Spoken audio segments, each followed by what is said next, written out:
Ada seorang syekh, saya dengarkan ceramahnya, menarik sekali.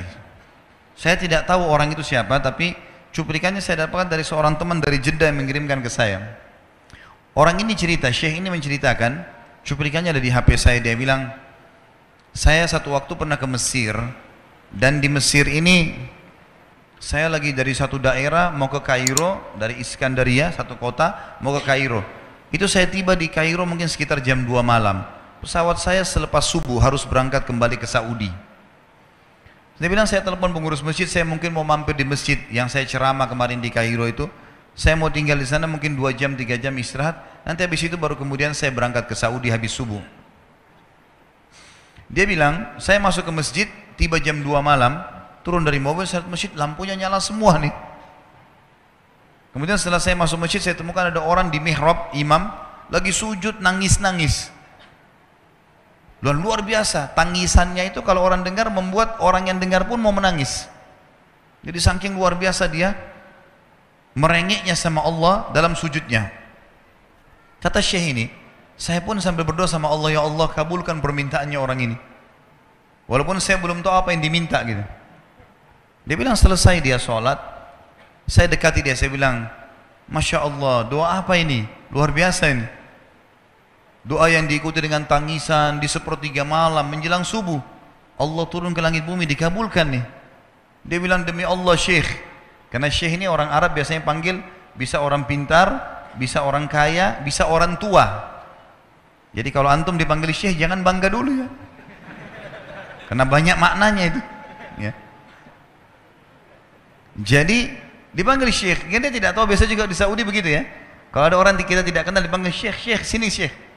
Walaupun antum bukan syekh sebenarnya gitu. Ya. Maka dia bilang, demi Allah syekh. Dia tidak tahu kalau ini orang memang ulama gitu. Istri saya sekarang lagi dirawat di rumah sakit. Dan saya harus bayar 14.500 jenih atau ponnya Mesir. Saya harus bayar rumah sakit. Kalau enggak istri saya enggak bisa dioperasi. Ini sudah parah sekali.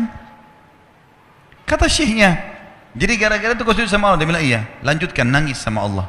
Allah tidak akan menyia-nyiakan orang yang ikhlas minta padanya. Lanjutkan, nikmati sujudmu. Pasti Allah akan berikan jalan keluar. Dia bilang, iya baik. Orang itu dia bilang kembali lagi ke mihrab, nangis lagi. Sholat sujud sama Allah, ya Allah. Dan dalam doanya begitu. Ya Allah, istri saya mau dibayar besok rumah sakitnya. Jumlahnya sekian, saya tidak pegang uang 1 jenih pun. Ini 14.500 jenih. Banyak sekali. Maka dia bilang, orang ini bilang, baiklah kalau begitu. Syekhnya ini bilang, saya mau tidur dulu. Saya istirahat 1 jam, menjelang azan subuh dia bilang, ada marbot masjid datang bangunin saya. Sudah azan, saya sholat qobliyah, sholat sunnatul fajr. Waktu iqamah, pengurus masjid tahu kalau dia ini ulama, dipanggil, dia bilang, syekh tolong jadi imam. Dia bilang, saya capek, baru istirahat 1 jam, 2 jam malam. Biarlah imam. Dia bilang, tidak apa-apa, ayat-ayat pendek aja, baca surah-surah pendek aja. Kata syekh, baiklah. Dia bilang, saya baca surah-surah pendek. Rupanya, mikrofon masjid karena keluar di luar, ada satu pengusaha Mesir, apartemennya itu dekat masjid, dan dia suka ikuti ceramahnya syekh ini di YouTube. Dia bilang, turun dari apartemennya, ikut sholat berjamaah di masjid, karena dia kenal suaranya orang ini gitu. Begitu selesai sholat, dia bilang, saya lagi zikir, datang orang itu. Dia bilang, syekh, ahlan wa sahlan di Mesir. Saya salah satu penggemar anda di YouTube, dan saya dengar suara tadi. Saya tadinya mau sholat di masjid lain, saya ke masjid ini. Dia bilang, syekh, saya mau minta tolong satu hal. Kata syekhnya, kenapa? Dia bilang, saya sudah ngitung zakat uang perusahaan saya harus alokasikan 14.500 jenih. Kata syekhnya. Orang itu bilang, saya mau alokasikan zakat saya 14.500 jenih. Kata syekhnya, saya nangis, dengar itu. Nangis, saya terisak-isak. Kata orang itu, kenapa anda nangis? Syekh bilang, saya nggak bisa jelasin. Dia bilang, saya nangis terus. Kemudian saya lihat ke kiri kanan di soft, mana orang yang tadi malam sholat tahajud tuh? Banyak ada di ujung. Dipanggil sama syekh, fulan kesini, datang. Dia bilang, ceritakan masalah kamu apa? Dia bilang, syekh, saya punya masalah, istri saya dioperasi, harus bayar 14.500 jenih hari ini, kalau tidak nggak operasi. Kata syekhnya, tiba-tiba si pengusaha ini nangis-nangis. Orang ini juga heran, kenapa kalian berdua menangis? Dia masih bingung kenapa gitu. Kata syekhnya, biarin orang ini yang jelaskan. Yang punya usaha bilang apa? Demi Allah Syekh, saya sudah 1 minggu taruh uang ini di lemari saya, sudah 1 minggu. Setiap hari istri saya bilang, turunkan, lakukan haknya Allah, zakat itu keluarkan. Dia bilang, saya ingin dapat 1 orang yang saya kasih langsung daripada saya bagi-bagi. Saya mau 1 orang saya kasih, selesaikan masalah dia, dan Allah selamatkan saya di akhirat. Orang ini jadi nangis.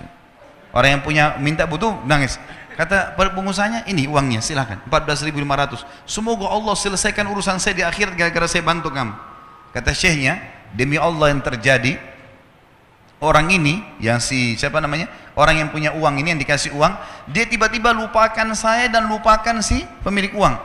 Dia langsung angkat kepalanya ke langit sambil menangis mengatakan, ya Allah, aku mencintaimu. Terpenuhi kebutuhannya, gitu kan. Kuasa Allah. Teman-teman, cuman kita selalu buru-buru. Kalau seseorang kita di perusahaan mau dinaikkan gajinya saja, mau naikkan jabatannya, dia harus tulis permohonan. Tidak mungkin juga baru hari ini dimasukkan kemudian ketuk ruangan di rootnya, mana permintaan saya kemarin, atau hari ini, nggak mungkin. Seminggu dia sabar, 2 minggu dia sabar dengan berharap datang panggilan. Kenapa dengan Allah Subhanahu wa taala kita tidak begitu, teman-teman?